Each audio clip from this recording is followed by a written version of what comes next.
बिस्मिल्लाहिर्रहमानिर्रहीम। अस्सलाम वालेकुम नाज़रीन, मैं हूं शिराज खान। शहबाज शरीफ वजीर आज़म मुंतखब हो गए, जबकि पीटीआई जो है वो एक स्ट्रॉन्ग अपोजिशन के तौर पर आज नजर आई।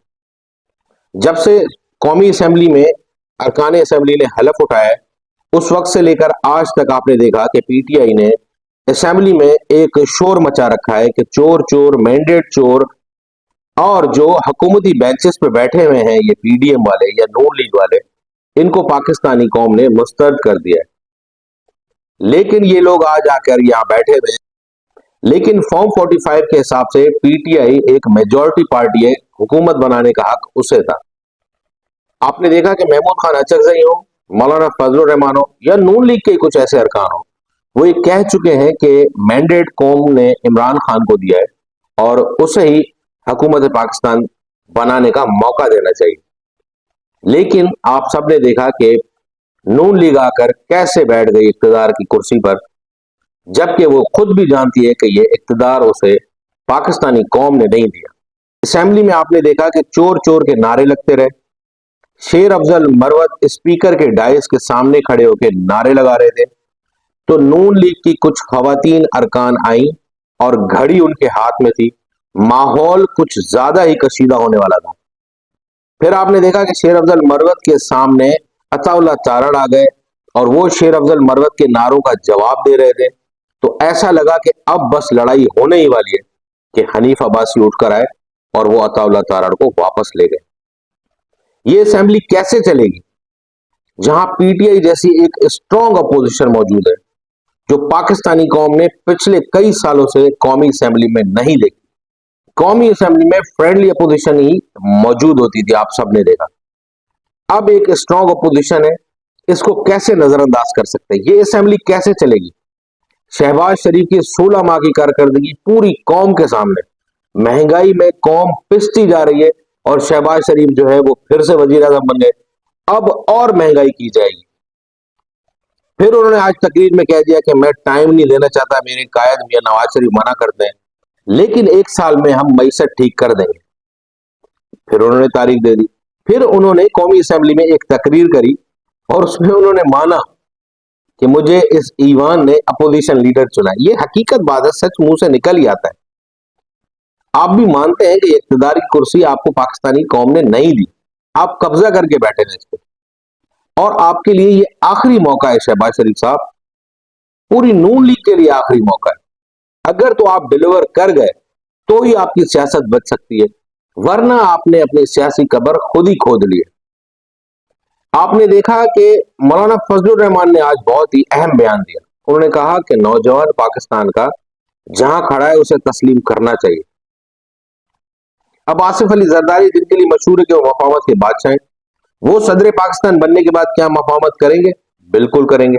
आसिफ अली जरदारी ये समझते हैं कि पीटीआई को मैंडेट मिला है, और आसिफ अली जरदारी ने पीटीआई को कहा भी कि आप आए, हुकूमत बना लेते हैं हमारे साथ मिलकर।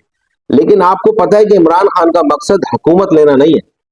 इमरान खान का मकसद इस कौम को, जो कौम की दौलत लूटी हुई है, वो वापस लाके कौमी खजाने में जमा करा के इस कौम के लिए आसानियां पैदा करना है।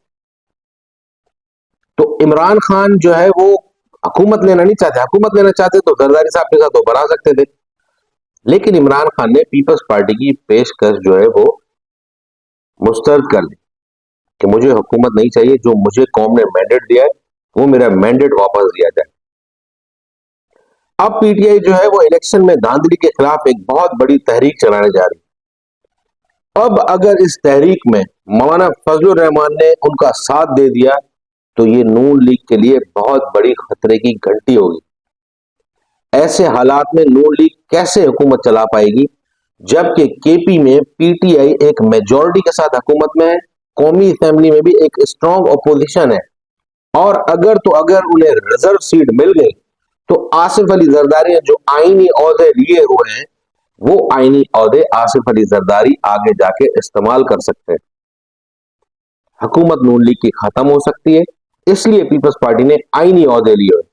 उसके बाद नून लीग की हुकूमत के लिए अब काबीना बनाना बहुत बड़ा मसला है, बंदर बांट करनी पड़ रही है, अपनी अपनी मर्जी की वजारतें मांग रही हैं जो उनकी इत्तेहादी जमात है, इस पे भी नून लीग परेशान है।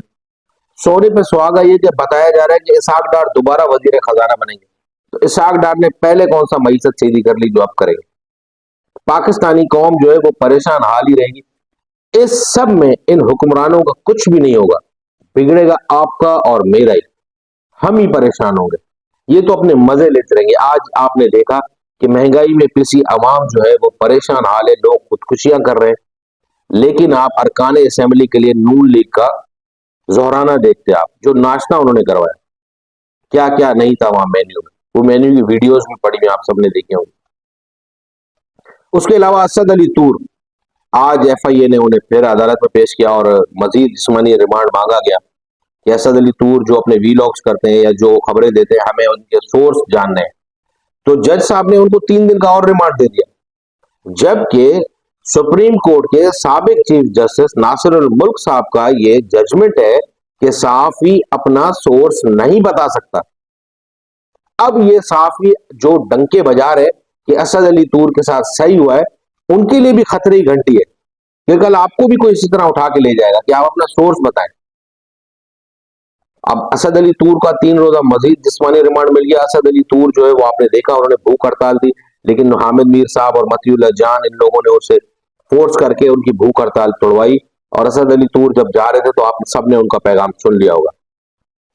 इमरान रियाज आपके सामने, इमरान रियाज को बंद किया हुआ है, उन पर दहशतगर्दी का मुकदमा डाल दिया, वो दहशतगर्द है। अब वो एक साफी या वीलॉगर या यूट्यूबर नहीं रहा, वो इस यूथ का लीडर हो गया। वो जहां खड़ा हो रहा है यूथ उसके साथ खड़ी हो रही है। आप सिर्फ एक उसका ट्वीट देखें ना, मेरे जैसा बंदा भी ये सोच रहा होता है कि इमरान रियाज को जरूरत क्या है इस तरह के बयान देने की। इतने लाखों में उसके फेसबुक पे फॉलोअर्स, ट्विटर पे, यूट्यूब पे करोड़ों रुपए वो अपने वीलॉग से कमा सकता है, नॉर्मल वीलॉग भी अगर वो करे। लेकिन उसके अंदर भी इस कौम का दर्द है, वो हुब्बुल वतन है, वो पाकिस्तानी है, वो अपने मुल्क का हाल देख के परेशान है। हम समेत वो जो पाकिस्तान का दर्द रखते हैं वो सब परेशान है। इमरान रियाज भी इसी तरह परेशान है। लेकिन मरीम नवाज की फरमाइश पर उन्हें भी गिरफ्तार किया हुआ है। पड़ोस में हमारे अंबानी की शादी हो रही है, आपने देखा वहां पर माइक्रोसॉफ्ट की कंपनीज, फेसबुक, ट्विटर, ये सब, अमेजोन, सब आए हुए वहां पर, उनके मालिकान आए हैं। और हमारे मुल्क में ट्विटर को बंद किया हुआ है। ऐसे हालात में कैसे मुल्क तरक्की कर सकते हैं? सोचना पड़ेगा, अपनी गलतियों को मानना पड़ेगा, जो गलतियां हुई है तभी ये मुल्क तरक्की करेगा।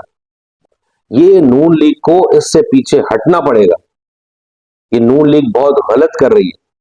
हुकूमत अगर चलानी है आपको और मुल्क के लिए वाकई आपको दर्द है, तो आपको एक ऐसा रास्ता चुनना पड़ेगा जो कौम ने आपको रास्ता दिखाया है, लेकिन आप उस रास्ते पे चलना नहीं चाह रहे। अब तक के लिए इतना ही, अपना ख्याल रखिएगा। अल्लाह हाफिज।